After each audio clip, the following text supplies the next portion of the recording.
Good afternoon and good evening, ladies and gentlemen, and welcome back to the Ambassador Wing and a on-time installment of the Council of the Ones Babylon 5 review. And I hope you all have had a great week. It is the weekend. It is time to party.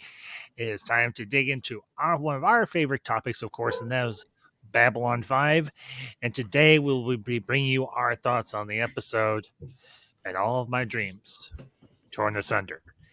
And of course, if this is your first visit or if you are a regular visitor to the Ambassador Wing, welcome. I hope you enjoy the stream. Make sure, and if you do, hit that like button, share this out with all your friends. And if you are not subscribed to the AW, hit that subscribe button and join the party. And with me, as always, I have my fellow council members. You know them, you love them. They're here every week, or at least they try to be.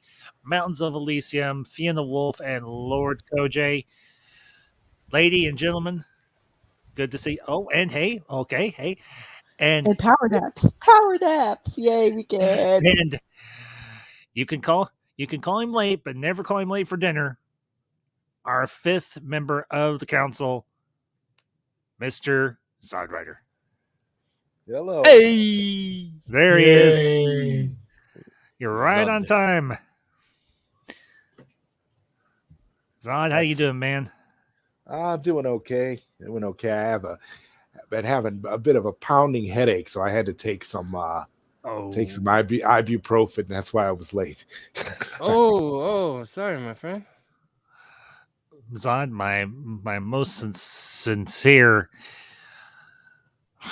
I'm sorry, man. I know those headaches; they are not fun. And I'm glad you're here, and glad you're able to tough it out. Glad to be here because this is a wonderful episode to talk about for sure. Yes, it is. So, well, I have already done the whole introduction thing. I have done my bit. Let's open up the floor. Let's open up the discussion. And all my dreams tore asunder. Let's dig in. Hit it, my friends. Where do you want to start? Whew. Malari is a sad man in today's episode. Yeah, he gets a reality check. He gets up to speed. I think he's even on Centauri. He's the last person to get up to speed. What's been going on? It just everything came crashing down for him. Yes, his dreams are getting torn asunder too. Oopsie. Well, this is not just the end of a dream for Londo. This is actually the end of, this is sort of a pause for a dream for John, Sheridan, and for the rest of the Alliance. And this is a really gut-wrenching, a very hard episode. But I have to say it. I think John, President Sheridan, was completely justified in his rant when the rest of the Alliance members are like, you told us that the White Star Fleet would be our disposal whenever we decide what we were going to do with whoever was attacking our shipping lanes. And Sheridan I'm just going to say it. He's like, you wanted a war? Well, now you got one. You wanted a war? Okay. We offered you peace. You didn't want peace. We offered you cooperation. You didn't want cooperation. You wanted a war. Well, damn it, you got one. And we're all going to hell, and I hope you're happy. And they're all just standing there dumbfounded because I don't think they've ever seen Sheridan this, well, I'm just going to call it as it is, pissed off. And I can't say that I disagree with Sheridan. He's talking the truth, though. Yeah. Because all they want is their pound of flesh. All they want is to just fight. It's like they can't get their mind around doing anything else but fighting. Although I don't think it's this episode, but it was a later episode where Lita and Garibaldi and them find the weird pods that the Drakh are using to control certain ships. Yeah. I think it's actually next episode, maybe. The Fall of Centauri Prime, maybe. Yeah, because Sheridan and everybody else is desperately trying to find evidence that it's the Drakh because, Sheridan does remember his little flash forward in time. So he's like, there's got to be some evidence somewhere. And in some ways, it's funny. The Centauri really didn't do it. they are innocent to a point. They're culpable at some level with just the regent, but he has no choice. He has a keeper which controls his thoughts and what he does. There are a few Centauri who would go along with it because, just like Lord Rifa, they're dicks. But the majority of Centauri, I think, are innocent. And I think Londo is justified in his, we wouldn't do this. I honestly think No, Londo they're both right, and wrong. So, well, no, Elysium, you're right, because here's the thing: Londo knows the Centauri better than anybody, or at least he would know the Centauri better than anybody. And Colin, I do see your comment, and we will get to that in a little bit here and everything. I do appreciate that very much. So, but it's just Londo is right about the Centauri. They will attack in wars of occupation, but they never necessarily shoot first.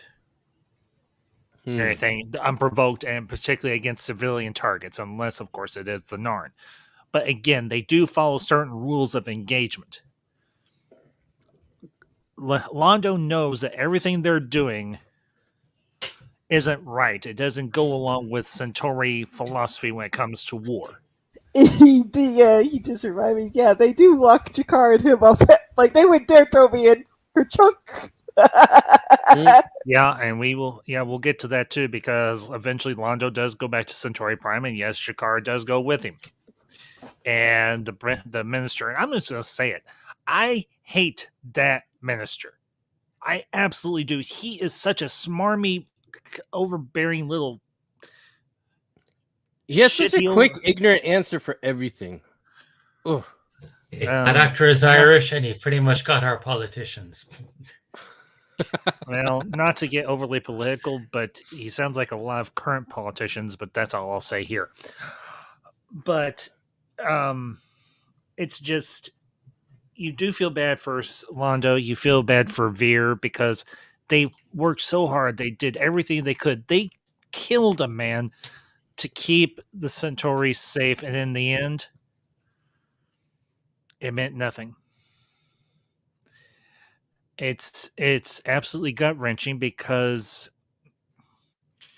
Londo ignored everything that the seer had to say. And it rips your heart out. It really does. Or he realized what the signs and portents were after the fact. Oopsie.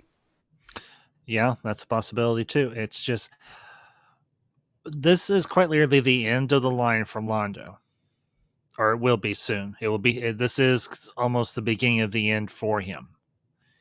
And we know from what's happened in the previous seasons, everything that he has said, everything he has done, well, as the old saying goes, the chickens are coming home to roost. For not just Londo, but for the rest of Centauri. I did see something funny that just went across the timeline here that relates to the Centauri situation. I have a PhD. Pretty huge doubt that the Fed will get inflation under control. Well, in the Centauri's case, pretty huge doubt that they'll get the drug situation under control. Oopsie. Yeah. Oh no. Yeah, you're not wrong, Fiona. You're not wrong. Well, and it's just,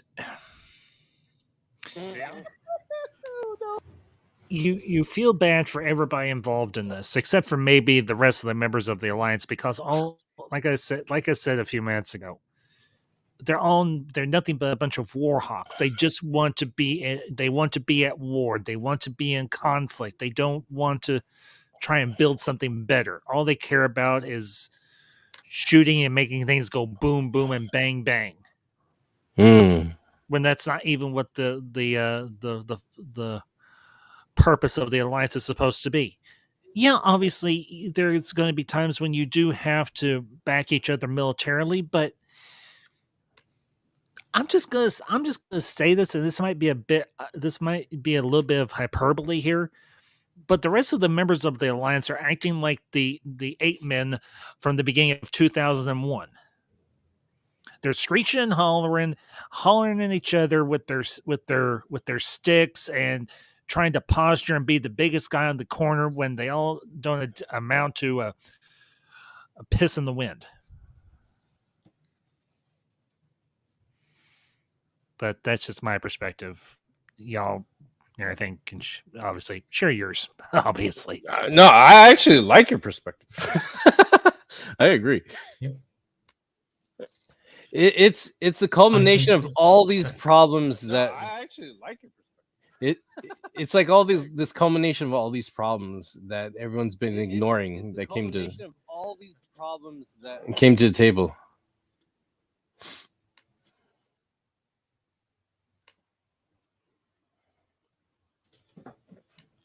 Yeah, I think. Although I think each of the races seem to be, they want more, but for different reasons. I think some want more because they now have a big stick and can use it. I think the Brakiri, they were invaded by the Centauri, so the fact that they can get a bit of revenge in, I think they want to use that. But we do see that the Drac know, the Drazi know there's something going on, and they're just being their usual dicks. They want the war. They have a chance. They're sowing dissent, they have evidence the Centauri are somewhat innocent, or something's not quite right, but they don't bring it to the council. The Drazi, I think, are in fact more guilty than the Centauri here. Well, yeah, the Drazi are probably using this as kind of like a wedge to maybe get back at old grievances, because during the early part of the Shadow War, the Centauri did blockade their couple of Drazi freehold planets. And the Drazi's been like analyzing weapons from the Shadow War to their own little own schemes on the side as well. So they're trying to do something too on the side.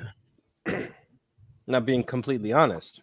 Yes, and the Drazi have been technologically stagnant for about, at this stage, I believe in lore, about 800 years. They've been at the same level without progressing. Now they have a chance to move beyond that and use it to conquer more territory, and they're using it. Well, and I do want to bring up Colin's comment here real quick. Interesting thought was surrendering yourself to your greatest fear, knowing it will kill you, referring to sacrificing himself to save Centauri Prime from the Vorlons or letting Jakar kill him. And I think that's in reference to what Lorien says to Sheridan there on Zahadum and everything after Sheridan's big jump. I think was it yeah, I would say it was Lady Adira, was it, who gave the prophecy, who told him and Veer that they'd be emperor. It was his 5 chances to avoid damnation.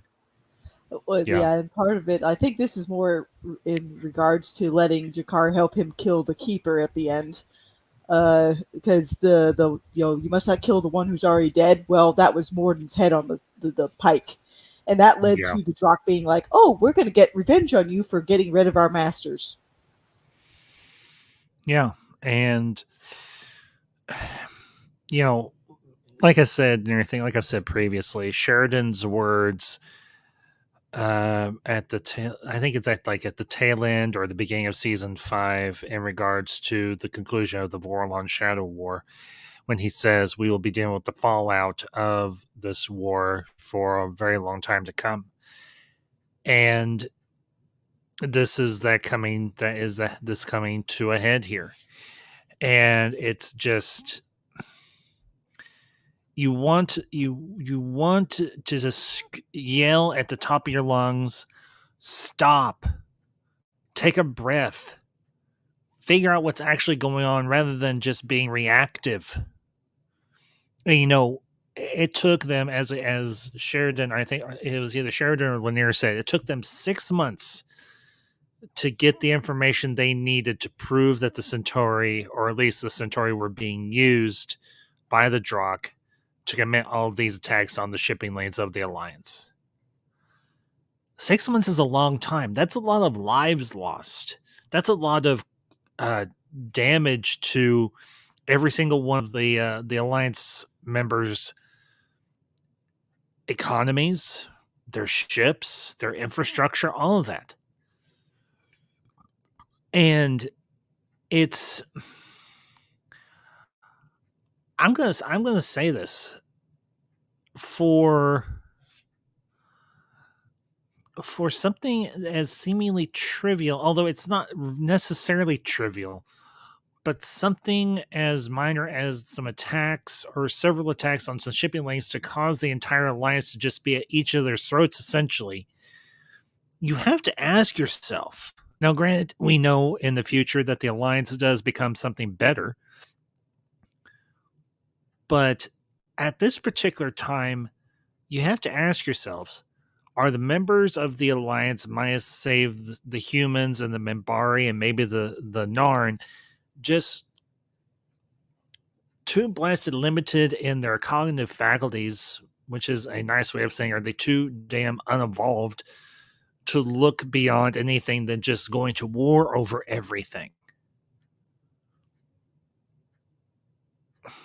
I mean, I know this. I think it's part of it is they don't have a big overall big enemy that can wipe them off the face of the planet, breathing down their necks anymore, i.e. the Shadows. But the Shadows didn't exactly leave the Drakh without some fangs. Of course, they all figure this out later, even more so when humanity gets attacked with the plague. So, but no, honestly, in the case, the Drazi seemed like the most likely factor because you saw how they acted with their green versus purple, green. So the Drazi themselves really haven't evolved too much. I mean, sure, there's some Drazi that are probably above it, but you can tell out of all of them that the Drazi still have some catching up to do. Yeah. And I forget which starts after from here, from season 5 up until Sleeping Light. Which starts first, the Drazi War or the Psychor War? I'm honestly not sure myself. So because they highlight it in the series, and I think they mentioned in the books. I just forget which happened first. I think because if it's a Drazi War, I would think Drazi would start sooner. I feel because of how things are happening in this episode with who's, because everyone's being revealed. The Lurker's Guide must tell it though. But I could totally see that the Drazi War would happen after this as a repercussion, just with their active involvement with leftover, weapons and everything they've been doing. Sorry, I was talking over mountains. Well, is that the Drakh War or the Drazi War? Sorry, it was. Well, wasn't there a Drazi War? Not that I'm aware not of. Sure. Maybe it's the Drakh War. Okay, I apologize. My culture ignorance. I got my D's mixed up. I think you were meaning to say Drakh, not Drazi. Probably Drakh. I think the Psychor Civil War happens right before the Drakh put the plague on Earth, because when Crusade starts off, they reference the Civil War as something that like past tense. Okay, cool. Thank you. Because I just want to put this together. Okay, that makes more sense now. Okay, never mind. Haha, Drazi, you're not that bad. Well, the Drazi do have their green versus purple every certain amount of cycles. So is that like 10 cycles or 20? I forget. It's every 5. I think I actually did a video on that on my channel, and I argue that is a brilliant tactic that others should look at, because their history has religious wars, serious wars, all their architecture is built around war. But that's true. The Drazi decided that, to stop all of that, put every kind of 2-color scarves in a barrel. And it doesn't matter whether I'll use our own words, Christian or Muslim, Jew, atheist, you pick a scarf from the barrel and you just knock lumps out of the other color. Doesn't matter, I says US thing, Democrat or Republican, because you could get either scarf. So you cannot then kind of carry on the animosity, because you get all of the aggression out of the system, and you can't beat somebody up because they are Catholic or Protestant or atheist or Democrat or Republican because they're purple or they're green. And because it's arbitrary, it means the next time in the next cycle, if they're your enemy today, they could be your friends tomorrow. So you cannot carry on your animosity because you'll need those allies. And I think it's actually a really good strategy. It's kind of like an organized purge, like the Purge movies or something. It's like you get it, or something they like had that. like a Rick and Morty episode of it too, where everyone's peace, but they have this one area where you get the violence out of your system. But with the Drazi, like you're saying, it's like they do that, but also they nerf reason to go to war altogether because you have to do green and purple.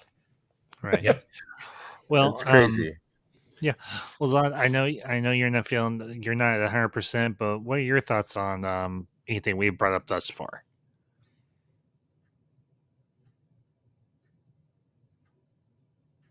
I think his medicine's working. It might be, and that's okay. He's here with us in spirit. Because my mic has a tendency to go beep, beep, beep. Yeah. Well, to kind of, we can come back to this point and everything, because I do want to address Colin's comment from a few minutes ago. And let me get back to it. Hang on. It's in regards to Mr. Garibaldi and his alcoholism. Where is it? Ah, there it is. Garibaldi drops the ball. Big time.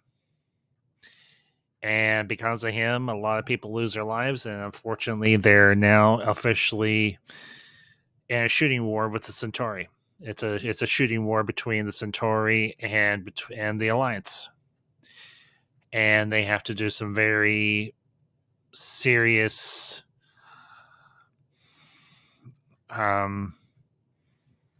sanctions against the Centauri. And we will see in the next episode that sanctions are not enough for the other members of the Alliance, particularly the Narn and the Drazi. And we can discuss this a little more in depth then, but it just, you have to wonder, did something similar happen like this back in the way back when of the B5 universe between the Vorlons and the Shadows? Were they, I mean, before there was the big split and the big schism between the Vorlons and the Shadows, was there something else like this that happened to them that's happening to the Alliance now? And is this just kind of a vicious cycle repeating itself until we evolve far enough that we don't do this anymore?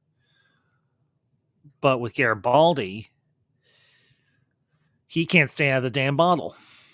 And Zach calls him out this time.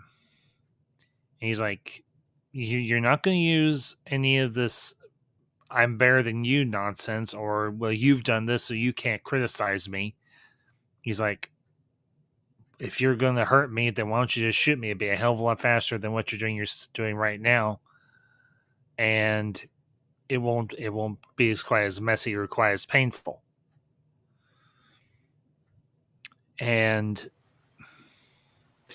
I can't say that I have any, in this particular instance, I can't say I have any empathy for Garibaldi because Sheridan and the rest of the Alliance was trusting him.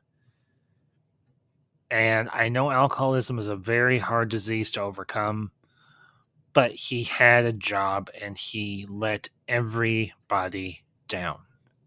Well, that, and he already knew what his vice was that could lead him down to a really bad path. That's why he was drinking water all the time early in the series, because he knew that if he crawled back to the bottle, it'd get messed up again. But he does it anyway, and I think he kind of used his abuse by Bester to have an out, a personal out, to be like, oh, I'm going to indulge in something that'll destroy me, even worse than Bester. Let's see, I'll bring up Colin's comment here real quick. I wonder if JMS was aware of the Nika riots in Constantinople, which was caused by rivalries between horse racing teams of specific colors. Colin, that's the first time I've ever heard of anything like that, but it's a possibility. I mean, we know JMS likes to pull from real life events and real world cultures and everything for a lot of his world building, which there's nothing wrong with that. So it's entirely possible. So. But, let me ask you guys, am I being a little too hard on Garibaldi, or do you think the criticism is warranted in this instance? I think it's warranted because it's gone to the point where he's no longer damaging himself. He's hurting other people. I'm not just talking about his friend, but delaying because maybe it's been taking 6 months, such a long time, because they have to be very careful with the information they're sharing, which means they're probably definitely like linear, like everything's by hand. And space travel is a lot longer than probably me driving to work. So a lot of things, where's it going with it? A lot of it's delicate, and any mistake in along that whole journey of sending information, getting information, finding evidence, and then if something messes up, and then you're in other people are in a situation where they could lose their lives, which they've had. Garibaldi's self-destructive habits are now destructive to other people's lives and livelihoods, and I agree with you. This is too far. It's gone way out of hand beyond like just him hurting himself. He's hurting others, and to me that's unacceptable. I think you can still have sympathy for him, but realize that what he's done, he's cost. Had he been more on the ball, they may have found out. I think it's because of the war that Veer comes to Sheridan and Co. and asks for the bodies of their dead back, that he says the Drazi are refusing to return anything to us. Yep, and then that leads to wait, the Drazi actually knows something else is wrong, because there were no Centauri bodies that, based on that ship that Lanier recorded, were actually controlling that. It was those weird Drak pods. So, the Drazi are complicit in the fact that the Interstellar Alliance harassed the Centauri out of the picture. So it's just like, it's a clusterfuck, because, honestly, I guess the Drazi wanted to position themselves in some way in the Alliance, even though it goes against the Alliance's own charter. Yo, I think they definitely played dirty just to get back at the Centauri, because I know they couldn't do it with their own power. So maybe they tried through policy desperately or something, and through these manipulative acts. Definitely. I wonder, though, had Garibaldi been able to hold it together, and Franklin and Lita still went to the Drazi homeworld and found those things, they may have been able to stop that war from happening. But then I still think that war would have happened with or without Garibaldi's messing up, but it happened as a direct result of him messing up. Yeah. Still, if he did mess up, they could be a little bit more prepared and aware of what's going on. That, and even Zach was trying to give Garibaldi a little bit of a heads up, by throwing that orange at him a couple of times. It's like, hey, Garibaldi, you're pretty much off your rocker right now. What's wrong with you, man? Yeah. That was Alan trying to save Garibaldi from himself in this episode. Pretty much. Well, and it takes a real friend. It takes a very strong-willed friend, one that really cares about you, to call you out the way that Zach called out Garibaldi. And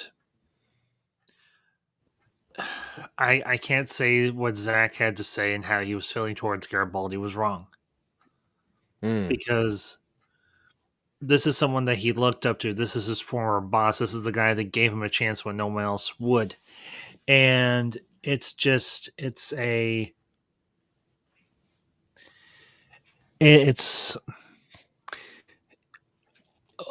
can I say with all honesty, I would say the same things to a friend of mine if they were acting the way Garibaldi was acting.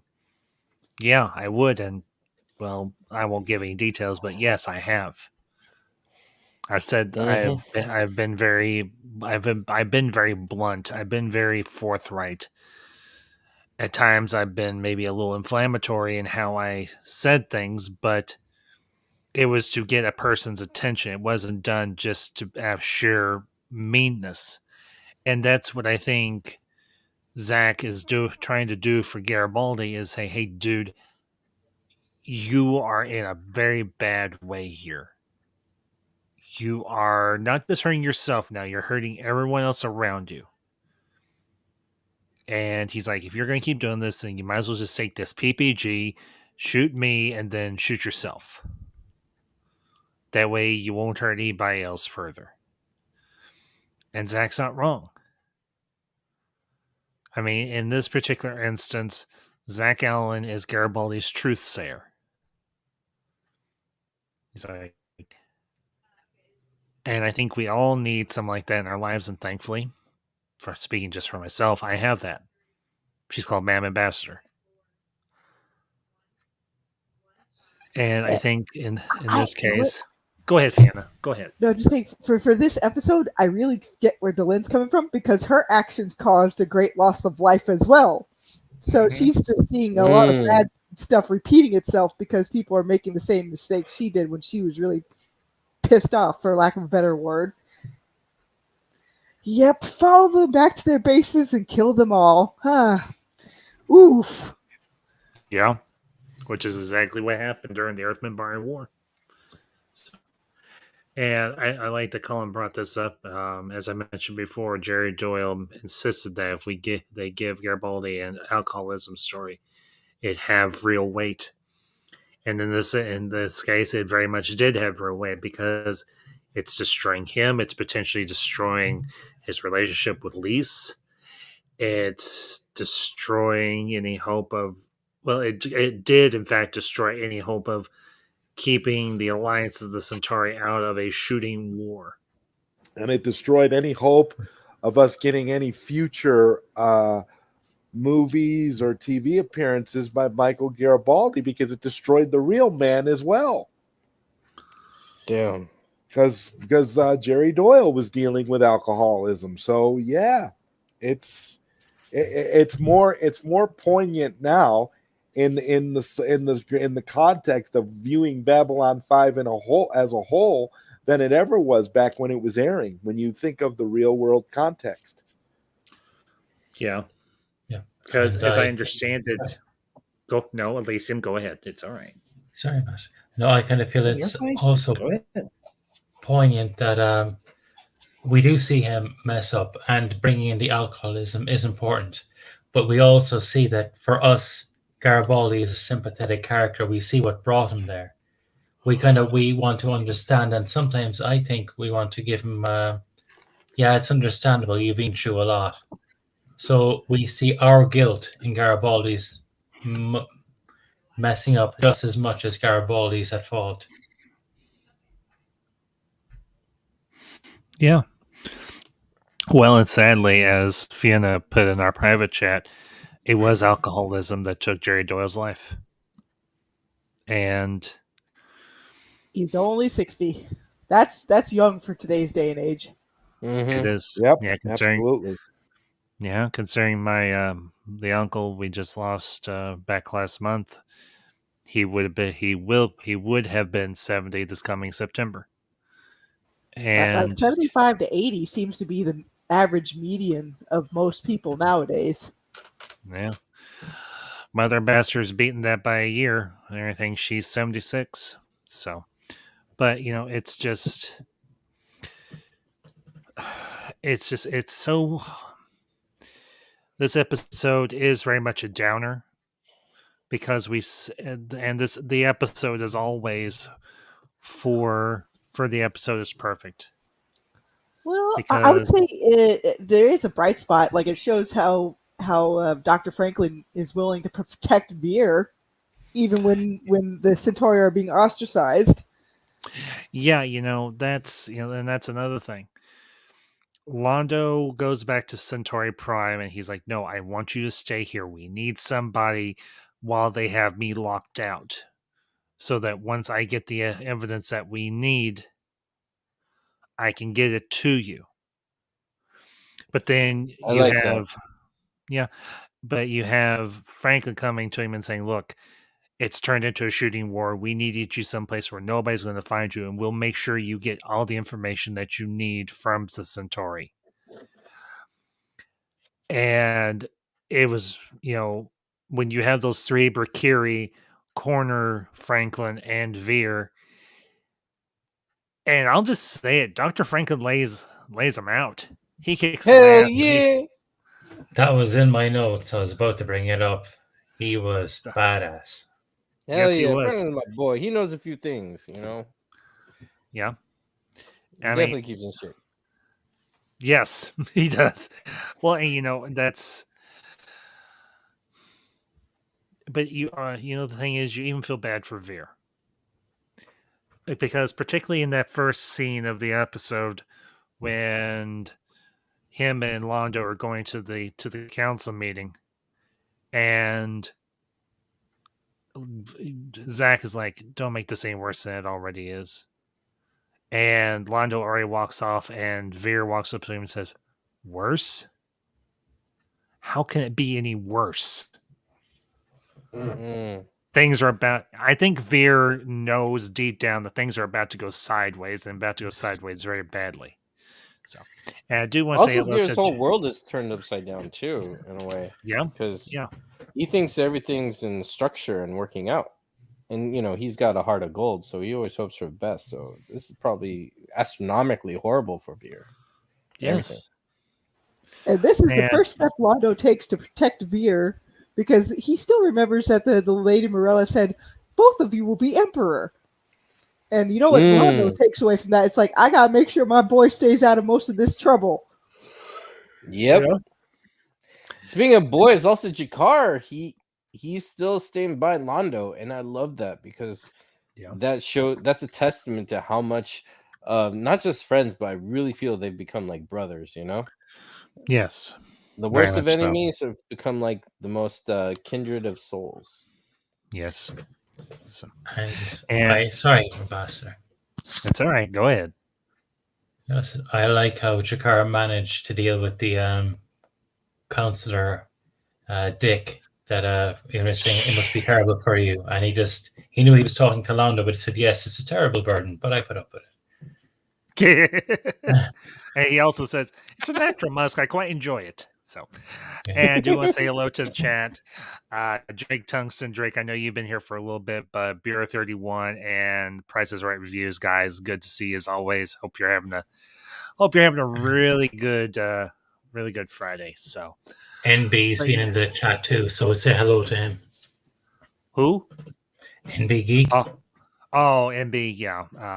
NB, if you're still here, good to see you too, buddy. So, but it's just you feel bad for everybody involved. You do. You feel bad for everybody involved. You feel bad for Londo and for Veer and for Sheridan and for Delenn, even because she's carrying this burden with Sheridan. And you see her at a couple of times during this episode where she's just sitting on the floor next to that candle that represents all life. And she gives a very eloquent and very beautiful explanation for what the candle represents. And she says something that's extremely poetic and very poignant, and I think it's very timely, especially now. I think I have it in my notes, so I'll get it real quick. Yeah. Or while you talk. A million candles are going to go out tonight. And how many of them didn't have to? And she's right. Because of so many errors and so many misunderstandings, and because of the warmongering of certain members of the Alliance, a lot of lives are going to be lost. And they didn't necessarily have to be. If perhaps the Alliance members had shown maybe a little more patience and said, wait a minute, this doesn't seem like the Centauri. Yes, we've been at war with them before, but they've never done stuff like this. But instead, all they see is an opportunity to pick up the sword again and go to war. And it's just... I think Sheridan's outburst was perfect. And the way that they shot it too and everything, where you had alternate camera angles for each time he spoke. And you see the anger and the frustration, I would say just a touch of rage in John's face and in his voice. I'm going to be honest. I think it's because he knows that everybody in that room is being used as a cat's paw to single out the Centauri. It's just they don't have the evidence of the Drock angle just yet. They will pretty soon, but not just yet. Because how many people would have believed Sheridan if he had said, like, yeah, Londo's going to have a keeper on his shoulder? Not many people would believe that. Even Delenn didn't believe about that moment until that moment happened, and she's like, oh my God, he was right. Yeah. And I do like Colin's comment here. I wonder if Londo might at some level have any inkling that Ver would somehow be involved in saving Centauri Prime in order to succeed him. That's a distinct possibility. And also Colin brings up another interesting point. Perhaps not what should immediately come to mind, but it seems that Delenn wears Minbari clothes during the day, but human night clothes at night. I never really thought about that, honestly. There's some part of where it's kind of addressed humorously later on in the season where Delenn thinks Sheridan is talking about something and about wearing lingerie, and she's saying, yeah, but I find it silly. And he's like, no, I wasn't talking about that. But that's the sort of conversations that they've been having off camera. So I just wonder, was that Sheridan's insistence or request? I know he'd never insist. I was wondering if it's them trying to because they sleep together, they're trying being close to each other. Because I noticed Sheridan wears a lot of Minbari type of silks and clothes when he's in his ever since he married Delenn, when he goes to bed. So he's wearing the Minbari type of garb, and she's wearing human garb. I think that's kind of cute, like they're getting into each other all the time. Yeah, that is true. But because before that he was like a t-shirt and shorts type of dude. Something. Now he's on pretty much, yeah. Pretty much, yeah. He's kind of like the guy. Yeah, he's kind of like the guy, like freaking Simon Phoenix calls that one dude in Demolition Man. He's dressed like a couch or something. Or was that Dennis Leary? Anyways, that's what Sheridan looks like every time he goes to sleep. That was the Edgar Friendly guy that said that to the guy who was the assistant. Because I just watched that movie again last night. Assistant Bob, who actually was Otho in Beetlejuice. Yeah, something about that hair. That's like now, actually. It was Dennis Leary as Edgar Friendly, and can I just say he has one of the most funniest yet most genuine rants I've ever heard in a movie. Oh yeah, with the one running out naked with jelly and stuff and being free. Jello. Jello, lime green Jello. And rat burgers. He's like, maybe I want to send a greasy spoon and wonder. Food Jello. Food Jello. Oh, for the love of no. Utter green. No spoon. The other gray Jello. No Imagine beer in a muscle car. Here we go. No spoon. No, spoon with banana and nuts. Nope. This is why I say to your spoon. No.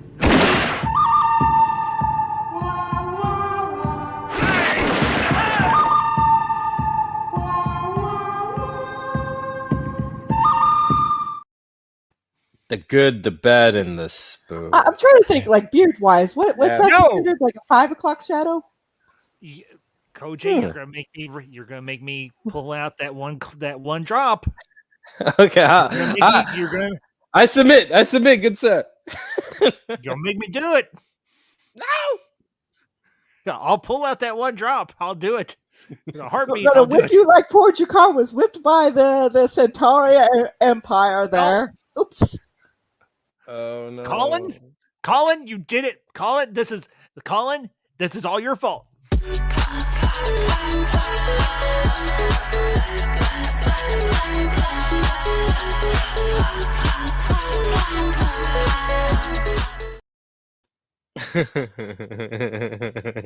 Colin, you brought that on yourself. But you know what? I think tomorrow I'll cook myself some nice sausages. We'll put them in a bun. I swear I and thought you were onions. gonna say I swear I thought you were gonna say spoo, Fiona. No, I sausage. was Sausage. Yeah. Delicious. So how about this spoo sausages? Huh? Spoo backwards is oops. Uh-huh. Which is what we're doing right now. All right. So I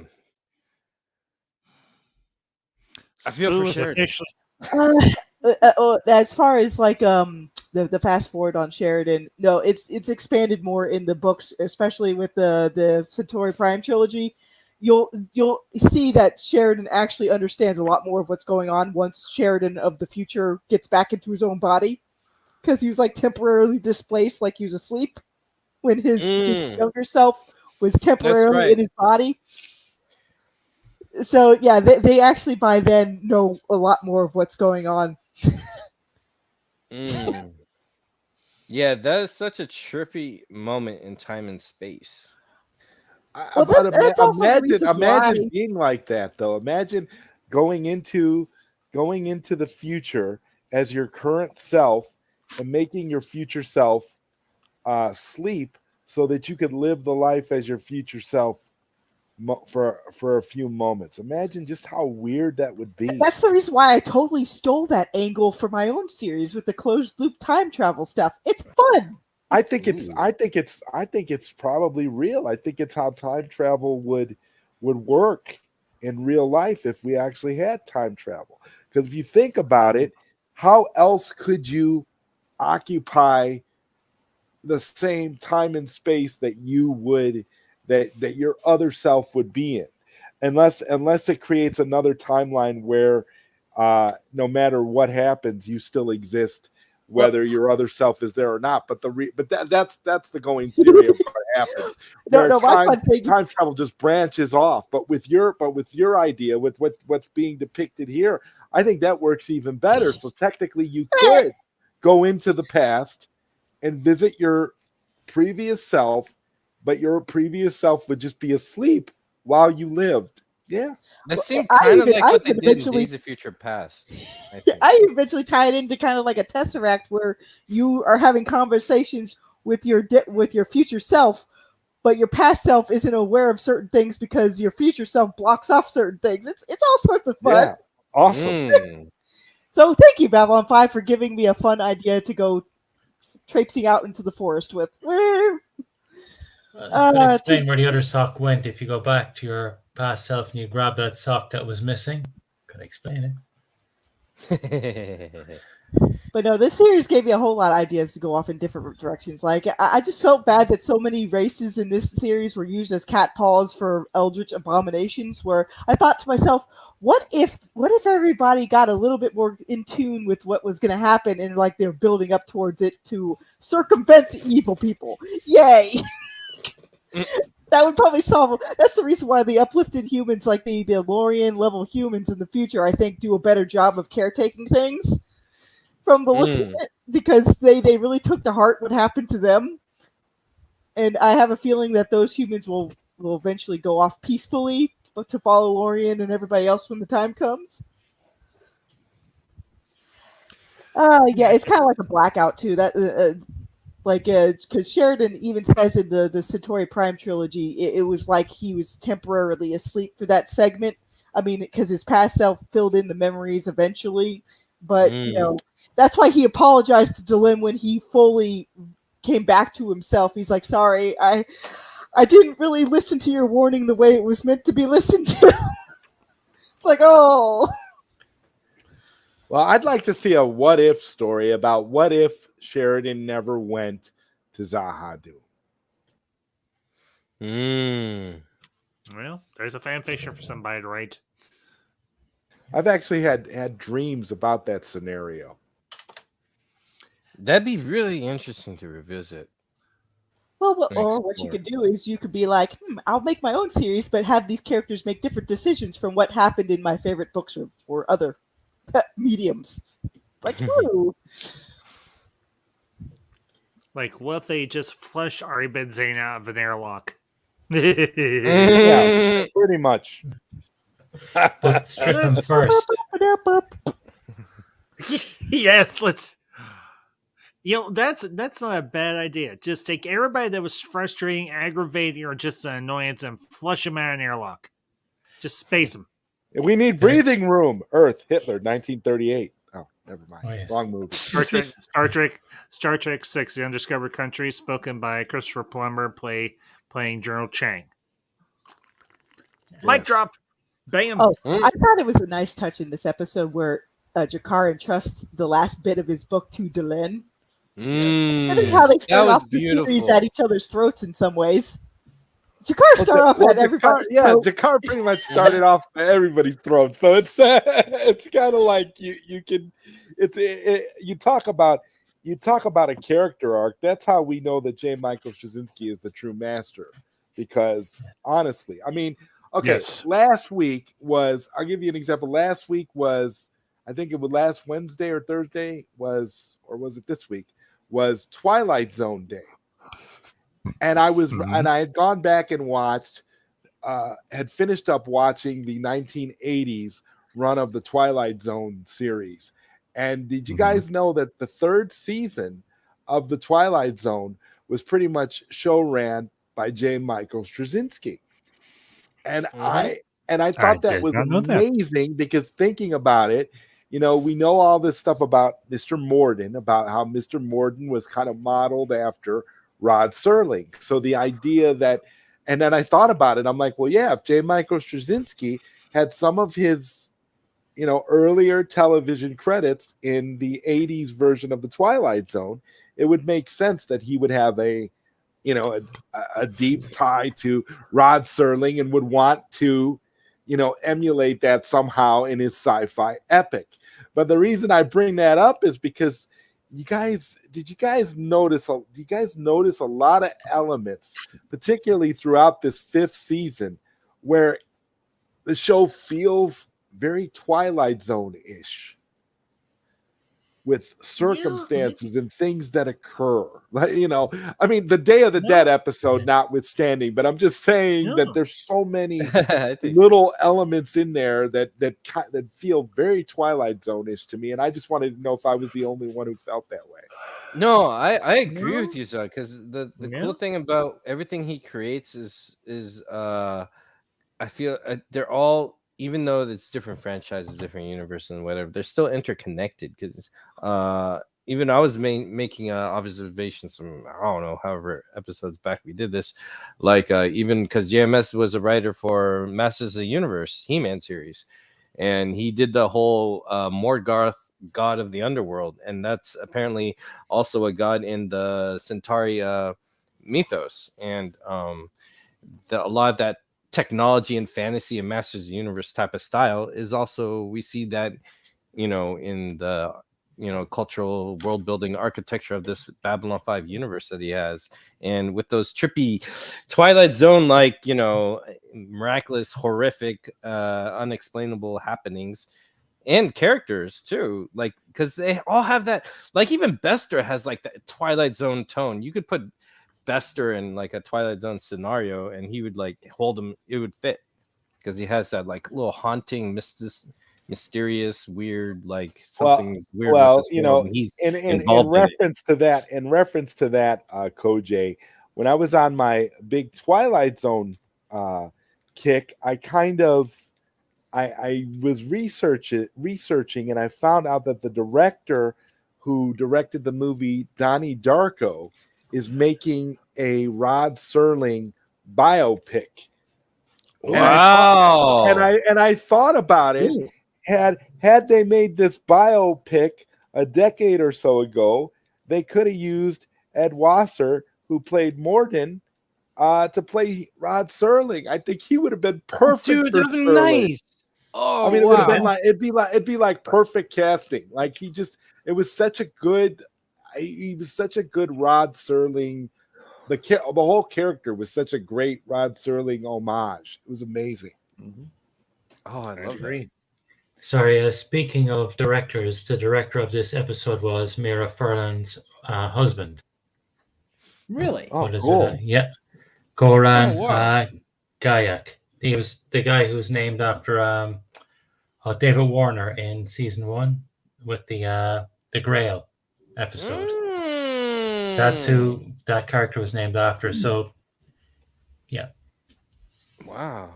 Even the actor for Veer, Stephen First, he's directed a few episodes, I think. Yes, Yes, he did. quite a few. Yeah, he did. Yeah, he did quite a few, and he was pretty good at it. So, but Wow. there's one last thing I want to mention and everything in regards to this episode.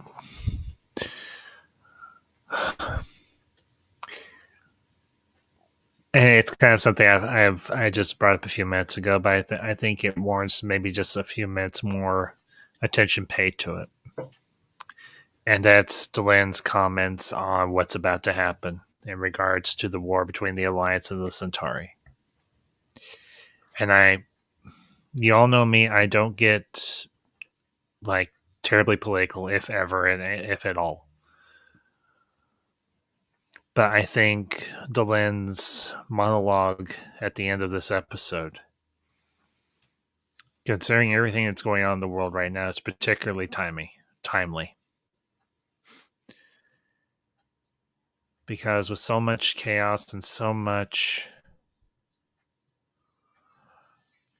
discord and so much friction and so much uncertainty and fear and everything else, and not to mention right now, part of the world is at war. How many lives have been and are going to be extinguished before this thing comes to an end? And it does make you really take into consideration just how truly precious, regardless of the lines on a map or the areas of a country or of a world, regardless of the nationality, every life is precious. And all because of a few people's ambitions and fears and everything else. So many lives have been extinguished, and it didn't have to be. All because of a lust to return to what could be what one person or a group of people considered to be a glory time for their nation, but was in fact nothing but a pile of misery. And now that misery has returned to the world in a broader way, when just a few years or a few decades ago, it was all but extinguished, thankfully. And I don't mean to be a downer here, but as I said, you all know me, I don't get political. Ever. But it breaks my heart to see what's going on over in Europe, in Ukraine. But it breaks my heart. It makes me angry to see what's happening to my own country. And you all might have a different political view from mine, but I am quite frankly, I feel in a lot of ways the same way John Sheridan did when he went on that rant towards the other members of the Alliance. And while my words would be different than what he said to them, And I won't say it here. I won't say it live. All I will say is I share his frustration. I share his anger, and I share a fraction of his rage. But with that, that is all I will say here live. Because y'all came to hear us talk about this episode, not hear my political stance. But this episode kind of brings that bubbling up for me. So, anyway. I think it's even if you just want to take it, and that's me. value. I'm off my soapbox now. So, anyway. Well, even if you just want to take it at face value, it's part of Delenn's arc where she was the direct cause of a whole lot of loss of life during the Earth-Minbari War because of a heated moment. So she sees a lot of this stuff as everybody making the same mistakes she did. I mean, because how many more humans would have been alive had the Minbari just not gone to war? And it was kind of interesting is Londo way back when warned humanity, like, hey, we're a pretty older faring, space race, but we don't mess with the Minbari. Even though the Centauri had more of a reason to be a little bit more warlike in some aspects, even they didn't really go one-on-one with the Minbari. They're just like, nope. Let the Sleeping Republic lie there for a while. Yep. So in a way, that's how I mostly took it, because at least Babylon 5 in and of itself, you could make some allegories to things in the actual world if you want to, or you could feel free to not to. Like, it had enough internal consistency where you don't have to make a one-for-one on anything that happens in our history at all. I think sorry. I'm just saying it just has enough of its own internal flow where it's like patterns that happen in that show rather than what happened in real life, even though you can connect some things to real life if you want to. But most themes, if they're eternal, they have like a secular pattern that most people can recognize. Yeah, I think that pattern is what's universal. That's what good television is. Yeah. The details are very different and tied to their worlds, but the experience and the universal happenings and the emotional weight and the importance of what to do and the repercussions of actions are universal. And I think the beauty of having sci-fi, fantasy display these things are ways we could hopefully look at these like lessons, these mistakes played out by these characters that they discover, so we have something to take with us. So hopefully we can make better decisions, because I personally don't think it's a political statement. What I would say right now is that I personally don't believe that killing someone and people solves nothing and it's no answer. And I just don't like it. And there's so many things that happen out of my power. It just breaks my heart. I just have to figure out what to do with my life and how I can help and what I could do to not do what breaks my like faith and soul and all that stuff with such horrors. And I think that's just something we all face and deal with differently, but we got to get to some truth in the end. Yep. It's the reason why half the time when I am on social media, I'll just look at my own timeline for the most part, unless I feel like poking my head out for like about 5 minutes, like, okay, there's my fill of the news for the week. Whee! Yeah, that's personally true too. Myself, stay out of the politics, because when I used to get into it, it was just misery, nightmare, and no one wants to listen to the other. And I've realized, taking a step back, both sides, all sides, every side is guilty.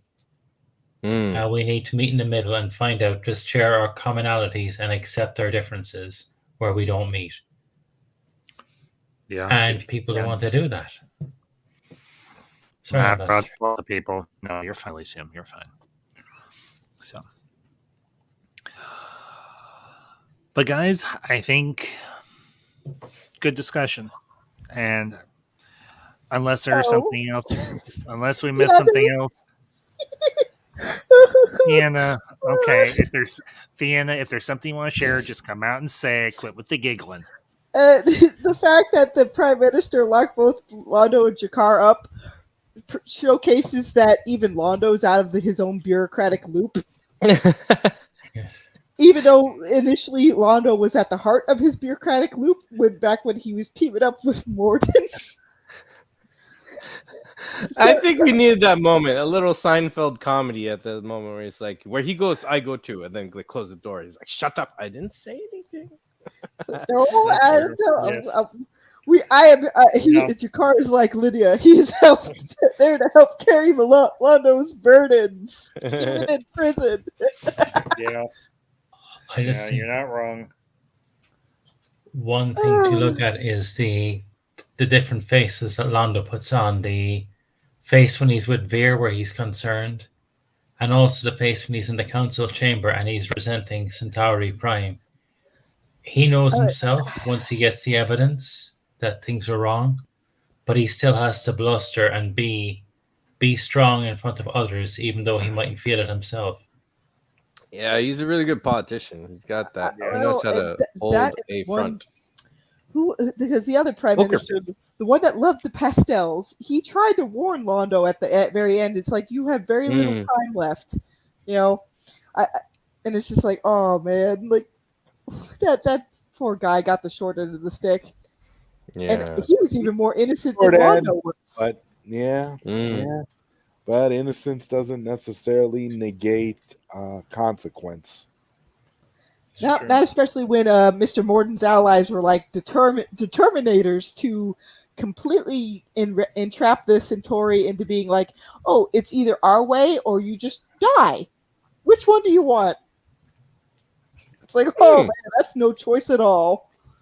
Yeah. And I was just thinking, it's interesting. I remember when it could have very easily been the Narn in Centauri's position now, because Morden went to Jakar first before he went to Londo. That's true. Because overall, the Narn had a little bit more bloodthirst. It was kind of dormant in Centauri for a while. But I can see why they didn't approach the Drazi. The Drazi are a bit too... They're not very subtle. Yeah. The Drak, I think, were more attracted to how subtle the Centauri could be. Yeah, Drazi, still, I don't know. They're still playing with Duplo blocks, and everyone's on Legos. It's like, I don't know, a little bit behind, I think. The Drazi are about as subtle as the brick through a plate glass window. That's pretty on point. Yeah, that's a true. race with a crayon. A mighty Drazi. I want to see an animated. Yes, green versus I want to see an animated series done in the style of the Super Friends called The Mighty Drazi. Brought to you by the Freehold Incorporated. Okay. By Firefly Incorporated spoof firm. Sorry. I can do this. I can do. Meanwhile, on the in the Drazi Freehold, Drazi Bob and Drazi Jim are discussing what they're going to do next. I'm just making up names here. Meanwhile, at the Legion of Doom, Lex Luthor and his band of miscreants are preparing their next plan to make a headache for our awesome and excellent Justice League. So. Anyway. Episode 5, the Drazi paint their house green in anticipation of the next thing, but pick purple instead. Oh, the shame. That would be extremely entertaining. Well, I got the impression that based on the future episodes and how humanity eventually evolves to become first ones like the Minbari do, and like Lorien and everything else, I don't think the Drak got to that point. I think they KO'd the Drak before the Drak could like evolve into something like the Shadows. So, sorry if I just like Colin's comment on that thing where he looks at the future where the Drak are part of the Alliance or its successor. Yeah, like that's what I'm kind of responding to. I don't think the Drock made it that far. Probably not. They probably got nuked, and I can't say I blame the Alliance for nuking them. Nuke them. Drop that sucker twice. Heck, I wouldn't even be surprised if they end up getting assimilated or eaten by those third space aliens. I'd be okay with that. Hey, third space aliens! Hey, third space aliens! You want something to eat on? Here, have some nice air fried drock. That I wouldn't be Air surprised. fried. Like You actually spoo. said air fried. That's awesome. Yeah, there we And go. we'll give you a side of spoo with that. And I wouldn't be surprised if Galen and all his Technomage friends got involved to where it's like, yeah, we gotta get rid of the Drock. We really gotta help them get rid of the Drock. I mean, they did help Veer and his friends out a fair amount in the Centauri Prime trilogy, so yeah. I'm just like, let's just build a giant air fryer, drop all the Drock in there, and deep fry them and feed them to the third space aliens, or better yet, let's just strap them all to a rocket and launch them into the nearest sun. That works too. What is the sun if not? What is a sun if not a giant air fryer? Push it 100 million degrees.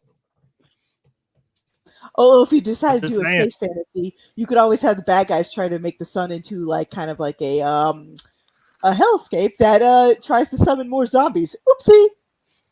Oh, Lord. I've seen one of Okay. my favorite sci-fi series pretty much do that. It's book only though. It's like, oh dear, it's like the whole universe is filled with necromantic kind of vampire energy. Uh-oh. Why is the Earth the only thing that's living? Oh no. Oh, Lord. Well, folks, I think on that merry point, we're going to go ahead and wrap up for this afternoon / this evening.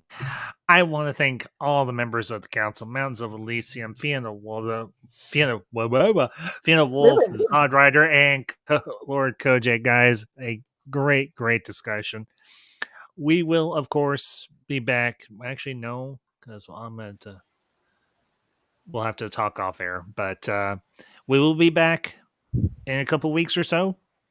Well, a week, give or take, with another installment of Council of the Ones. I do want to let y'all know, just a little plug for myself. I will be live later this evening with a brand new marvelous MCU review, and I will be covering X-Men 2000. So, and that will be at 8 p.m. Central Time. But my friends, Wait, I have a question. Is that going to be with Madam Ambassador as well?